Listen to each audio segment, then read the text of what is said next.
Hello friends, welcome to my channel. So today we are going to learn about a very beautiful chapter of class 9, A Legend of the Northland. ये poem Phoebe carry द्वारा लिखा गया है। ये poem एक legend है। Legend means historical story जो बहुत ही पुराना होता है और जनरेशन टू जनरेशन पास हुआ है। ओके, सो ये एक स्टोरी है ओल्ड लेडी के बारे में जो एक गुड सेंट पीटर को इतना ज़्यादा नाराज़ कर देती है, इतना ज़्यादा प्रोवोक कर देती है, जिसके कारण से सेंट पीटर उसे कर्ज कर देते हैं। बेसिकली यहाँ पर बताया गया है कि जो ओल्ड लेडी होती है वो बहुत ज़्यादा ही मीज़र होती है, लालची होती है, जिसके कारण से वो सेंट पीटर नाराज़ हो जाते हैं। चलिए देखते हैं कि क्या होता है। Away away in the Northland. Northland एक एक्सट्रीमली कोल्ड कंट्री है नॉर्थ पोलर रीजन में, where the hours of the day are few and the nights are so long in winter that they can not sleep them through. तो वहाँ पे Northland में दिन होती है वो बहुत ज़्यादा छोटी होती है and nights are so long, रातें इतनी लंबी होती है कि वहाँ पे जो रहने वाले लोग हैं वो पूरी रात भर सो नहीं पाते हैं, यानी रात भर कवर नहीं कर पाते हैं सोने में। रात को सोते तो है पर वो कवर नहीं कर पाते पूरी रात, क्योंकि उनकी नींद पूरी हो जाती है। Where they harness the swift reindeer to the sledges when it snows and the children look like bear cubs in their funny furry clothes। तो रेनडियर जो बहुत ही स्पीड में रन्स वेरी फास्ट, तो वहाँ पर इतनी ठंड होती है, स्नोफॉल होता है, तो वहाँ के लोग ट्रांसपोर्टेशन के लिए ड्रॉट एनिमल्स का इस्तेमाल करते हैं। जैसे कि जो पीछे बग्गा गाड़ी होता है उसमें रेनडियर को रोप से टाई कर दिया जाता है और वो लोग इधर से उधर आने के लिए उसका रेनडियर के थ्रू करते हैं। जैसे कि हार्नेस का आप मीनिंग यहाँ पर देख लीजिए। To harness means to tie the reindeer with a rope to sledge so that can it be used for transportation। sledge का meaning है a vehicle on runners for conveying loads or passengers over snow or ice often pulled by draught animals. तो जब वहाँ पर snowfall होती है तो लोग ट्रांसपोर्टेशन के लिए इधर से उधर आने जाने के लिए रेनडियर में आना जाना कर देते हैं, रेनडियर को आगे बग्गी गाड़ी से बांध देते हैं।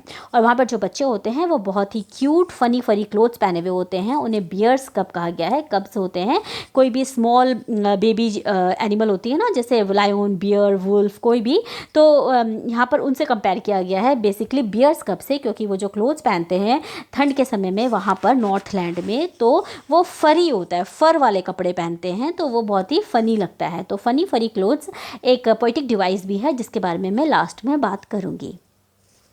They tell them a curious story. I don't believe this true, and yet you may learn a lesson if I tell the tale to you। तो दे यहाँ पर हो गया है, दे से मतलब है जनरेशन टू जनरेशन पास करने वाले लोग, ठीक है। तो बेसिकली ये अपने जनरेशन टू जनरेशन लोग स्टोरी सुना रहे हैं जो कि पोइटिस को लगता है कि ये ट्रू नहीं है।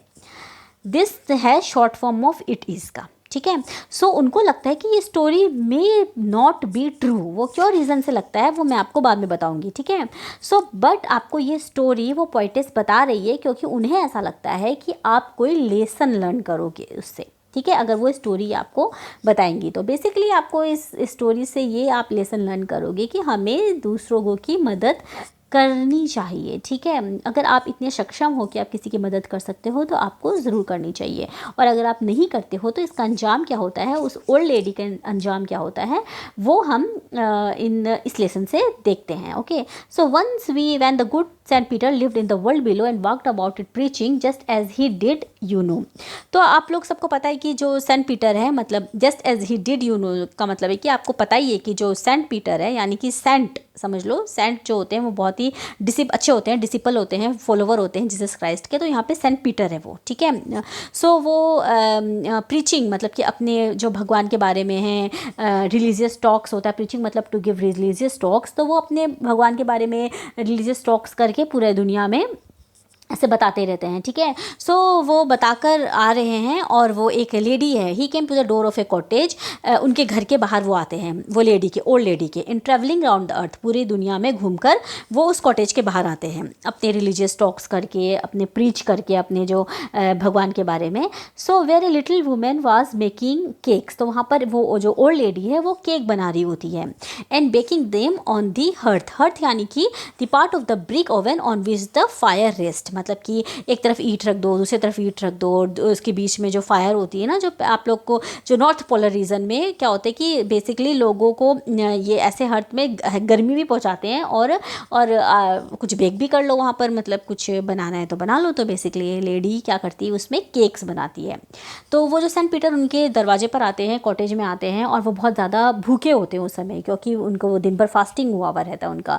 एंड बीइंग फेंट with fasting for the day was almost done he asked for her store of cakes to give him a single one। तो यहाँ पर वो जो सेंट पीटर है वो फास्ट किए हुए रहते हैं, तो और दिन भी पूरी ख़त्म होने वाली होती है और उन्हें बहुत भूख भी लग रही होती है। तो वो लेडी से क्या बोलते हैं कि तुम्हारी जो स्टोर है, यानी कि उसकी जो दुकान है जहाँ पर आप समझ लो कि जो केक्स बना रहे हो और आप वो केक को फ्यूचर यूज़ के लिए भी रख रहे होते हो ना, so basically an amount of something that is being kept for future use. तो आप वो केक को जो वो बना रही होती है तो उसमें से वो बोलते हैं, सेंट पीटर बोलते हैं कि मुझे भी थोड़ा सा दे दो। वो भी वो खाली थोड़ा सा ही मांग रहे होते हैं, to give him a single one. उसके केक इतना सारा उसके पास में केक होता है क्योंकि वो तो केक ही बनाती होती है। So she made a very little cake. तो जब वो सेंट पीटर उससे मांगते हैं केक तो वो सोचती कि ठीक है मैं केक दे देती हूँ, तो वो बहुत छोटा सा केक बनाती क्योंकि हमें पता है कि वो बहुत ज़्यादा लालची होती है, ग्रीडी होती है, मिज़र होती है, उसे किसी को कोई चीज़ दिया नहीं जाता है। So she made a very little cake but at it is baking ले। तो जब वो बन रहा होता है cake, she looked at it, वो केक को देखती है एंड थॉट इट सेम्ड, और उसके मन में ये ख्याल आता है too large to give away, कि ये तो बहुत बड़ा हो गया। तो वो जब केक बना रही है, केक बन रहा होता है, तो उसको लगता है कि ये केक जो मैं बना रही हूँ वो तो बहुत बड़ा हो गया देने के लिए। मतलब आप किसी को कुछ दे रहे हो तो उसे ऐसा लग रहा है कि ये बहुत बड़ा है किसी को कुछ देने के लिए, ठीक है, मैं इससे छोटा भी तो दे सकती हूँ। सो देयरफॉर सी नीडेड अनदर। तो वो क्या करती है कि एक और वो केक का डो बनाती है, दूसरा, और वो सोचती है कि इसको छोटा बनाओ, and it still a smaller one, वो उस केक से छोटा होता है। बट इट लुक्ड, यानी कि लेकिन देखने में, but it looked when she turned it over. तो जैसे ही वो केक को देखती है, बनाने का इच्छा तो उसको छोटा ही था, लेकिन जब वो देखती है तो उसको ऐसा लग रहा है as large as the first had done, कि ये तो उस केक से भी बड़ा हो गया है, उसको ऐसा लग रहा है, ठीक है। Then she took a tiny scrap of dough. तो अब वो क्या करती है, एक छोटा डो का, मतलब छोटा जो लोया होता है ना, वो छोटा पार्ट, ठीक है, जो केक बनाने के लिए, तो वो छोटा पार्ट ले लेती है डो, यानी कि यहाँ पर देख लीजिए आप इसका meaning, mixture of floor water used for preparing bread, pastries और बिस्किट्स। ओके, सो स्क्रैप मतलब होता है स्मॉल पीस और अमाउंट ऑफ समथिंग। तो वो छोटा डो ले लेती है और उसको क्या करती है, रोल्ड करती है, मतलब कि उसको वो रोल्ड करती है। रोल्ड एंड रोल्ड भी पोएटिक डिवाइस है जो मैं बाद में बताती हूँ, ठीक है। So rolled and rolled it flat, उसको इतना ज़्यादा रोल कर देती है, उसको पूरा फ्लैट कर देती है उस डो को, और वो डो कैसा अब लगने लग जाता है, and baked it thin as a wafer. और वो जो केक का जो डो होता है वो वेफर की तरह लगने लग जाता है, वेफर यानी a thin piece of something. But she couldn't part with that, but लेकिन वो जो केक, वो जो वेफर टाइप का जो केक बनाती है वो उससे भी अलग नहीं हो पाती है। उसको ऐसा लगता है कि ये वेफर वाला जो केक है वो भी बहुत ज़्यादा बड़ा हो गया है देने के लिए। वो ऐसा मन में सोचती है कि for she said my cakes that seem too small when I eat of them to myself, यानी कि जब मैं इसे खाती हूँ केक को तो ये तो बहुत छोटा होता है, और are yet too large to give away, लेकिन ये देने के लिए तो इतना बड़ा हो गया। मतलब जब मैं अपने आप यूज़ करने के लिए, खाने के लिए जब ये केक बनाती हूँ तब तो इतना छोटा लगता है मुझे, और जब ये किसी और को देने के लिए है तो ये इतना बड़ा कैसे हो जा रहा है। सो वो क्या करती है, वो इतनी ज़्यादा मेजर होती है, तो so she put them on the shelf, तो वो केक को वापस से सेल्फ में रख देती है, ठीक है। सो दैट गुड, और सेंट पीटर तो बहुत ज़्यादा भूखे होते ही हैं और दिन भर का फास्ट किए हुए रहते हैं। So then good Saint Peter, वो गुड सेंट पीटर है, वो इतने अच्छे हैं कि वो अभी तक वो बर्दाश्त कर रहे थे, ये सब चीज़ वो देख रहे थे और वो पेशेंस से ये सब चीज़ देख रहे थे और बर्दाश्त कर रहे थे। लेकिन देन गुड सेंट पीटर ग्रू एंग्री, कोई अच्छा इंसान भी गुस्सा आ जाता है जब ऐसा वो कोई चीज़ देखेंगे तो। सो उनको भी गुस्सा आ जाता है, for he was hungry and faint, क्योंकि वो बहुत ज़्यादा भूखे थे और वो बेहोश होने वाले थे, फैंट मतलब बेहोश होने वाले थे। And surely such a woman was enough to provoke a saint, और वो औरत भी यही काम कर रही थी जो कि इनफ था प्रोवोक करने के लिए वो सेंट को। प्रोवोक मतलब to make a person angry, तो वो प्रोवोक कर दिया उन्होंने सेंट पीटर को। And he said you are far too selfish to dwell in a human form to have both food and shelter and fire to keep you warm. तो वो Saint Peter कहते हैं कि तुम एक बहुत ही ज़्यादा सेल्फिश लेडी हो, एक इंसान के रूप में रहने के लिए तुम बेसिकली लायक नहीं हो, क्योंकि ह्यूमैनिटी नहीं है ना, आप इतने भूखे इंसान हैं जो फैंट होने वाले, जो बेहोश होने वाले हैं, लेकिन आप उनको केक देते समय भी आप सोच रहे हो कि ये बड़ा हो गया, ये बड़ा हो गया करके आपसे दिया नहीं जा रहा है, ठीक है। तो वो बोल रहे हैं कि आप ह्यूमैनिटी नहीं है उसके अंदर में, तो आप इस बॉडी में रहने लायक नहीं हो, ह्यूमन फॉर्म में रहने लायक नहीं हो, जिसको कि फूड भी मिल रहा है, शेल्टर भी मिल रहा है, to have both food and shelter and fire to keep you warm. आपको फूड मिल रहा है, शेल्टर मिल रहा है, घर मिल रहा है, और आपको आपके पास में फायर भी है जो आपको इस नॉर्थ पोलर रीजन में भी, जो इतनी ठंड वाले रीजन है उसमें भी आपको गर्म रख रहा है। तो वो अब इस तरीक़ा से उस लेडी को बोलते हैं, now you shall build as the birds do. So अब उनको गुस्सा आ गया तो अब वो ओल्ड लेडी को कर्ज दे रहे हैं कि अब तुम्हें क्या करना पड़ेगा, तुम्हें इस तरीक़ा से घर बनाना पड़ेगा जैसे कि चिड़िया लोग बनाती है। चिड़िया लोग क्या करती है, बहुत मेहनत से घर बनाती है। And shall get your scanty food, आपको जो छोटा जो थोड़ा जो स्कैंटी यानी कि थोड़ा बहुत जो फूड है, आपको उसके लिए बहुत ज़्यादा मेहनत करनी पड़ेगी। By boring and boring and boring, यहाँ पर भी एक पोएटिक डिवाइस है, रिपीटेशन पोएटिक डिवाइस है। Old day in the hard dry would, by boring and boring and boring old day in the hard dry would. इससे मतलब है कि आप तुम अब से चिड़िया की तरह ही बहुत मेहनत करोगी और अपने जो थोड़े से खाने के लिए आपको बहुत ज़्यादा मेहनत करना पड़ेगा। कैसे, बोरिंग एंड बोरिंग, यानी बोरिंग का मतलब होता है कोई भी डीप होल बनाना जो भी बहुत समथिंग कुछ बहुत हार्ड होता है उसमें। तो यहाँ पर क्या है, जैसे कि कोई पेड़ का जो वुड है उसको तुम खोदते रहोगी, मतलब अपने खाना के लिए आपको मेहनत करना पड़ेगा, ठीक है। Old day in the hard dry would, तो जंगल में आपको इतना मेहनत करना पड़ेगा, एक बर्ड की तरह उन्होंने उसको कर्ज दे दिया ओल्ड लेडी को।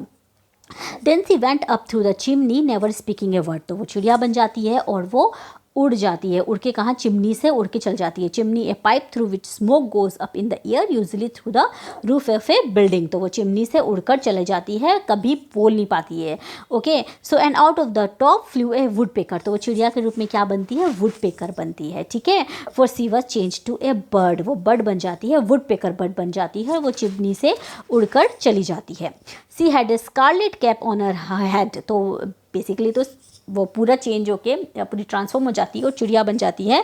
लेकिन एक चीज़ रह जाता है, she had a scarlet cap on her head, मतलब कि वो जब ओल्ड लेडी के रूप में रहती है तब उसके हेड में एक स्कारलेट कैप होता है। स्कारलेट यानी कि एक पिंक कलर का कैप होता है, ठीक है, ब्राइट रेड कलर का कैप होता है। तो जो वो कैप पहनी हुई होती है, लेकिन जब वो चिड़िया बनती है तो जब वुड पेकर के बेसिकली आप देखोगे कि जो हेड है ना उसका ब्राइट रेड कलर का होता है, ठीक है, सो वो रह जाता है बस। And that was left the same but all the rest of her clothes were burned, और सारे कपड़े उसके जल जाते हैं। Black as coal in the flame, जैसे आग में कोयला जल जाता है वैसे ही जो उसके कपड़े पूरे जल जाते हैं और वो बच जाती है चिड़िया। लेकिन उसका जो मतलब बेसिकली हमें बताया जा रहा है कि जो वुड पेकर है उसका पूरा शरीर है वो ब्लैक हो जाता है और उसके जो सर है ना वो क्या होता है कि वो खाली ब्राइट रेड का रह जाता है, ठीक है, वुड पेकर का, और बाकी जो ओल्ड लेडी होती है वो वुड पेकर बन जाती है। And every country school by, मतलब कि जो वहाँ पर जो रहने वाले लोग हैं, जो विलेज में गाँव में रहने वाले लोग हैं, वो जो पढ़ने वाले लोग हैं वो लोग अभी भी उसको वहाँ पर देखते हैं, बेसिकली उसी समय देख रहे होते हैं। And every country school boy has seen her in the wood, मतलब वहाँ पर देखते हैं क्या करते हुए, मेहनत करते हुए देखते हैं।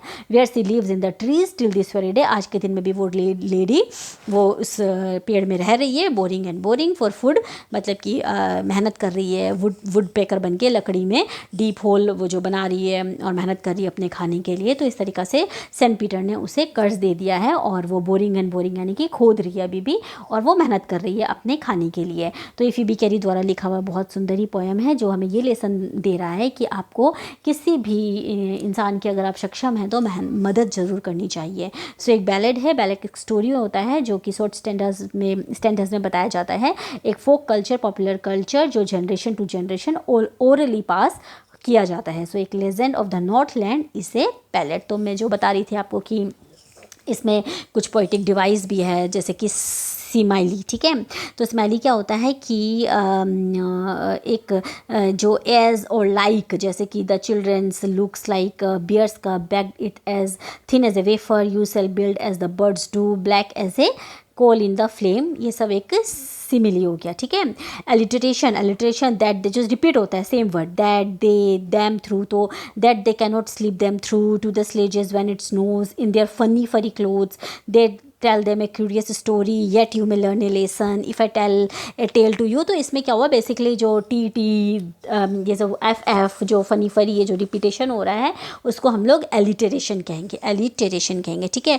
और रिपीटेशन हो गया जैसे कि away away in the Northland, यहाँ पे जो लिखा हुआ है वो रिपीटेशन, ये सब पोइटिक डिवाइस हो गया। सो आई होप आपको ये चैप्टर समझ में आया होगा और आपको कोई भी डाउट है तो कमेंट सेक्शन में ज़रूर बताइए और चैनल को सब्सक्राइब करिए, आपको पसंद आया तो लाइक करिए और अगर आपको कोई भी न्यू चैप्टर पढ़ना है तो मुझे कमेंट सेक्शन में बता सकते हैं। Thank you so much for watching.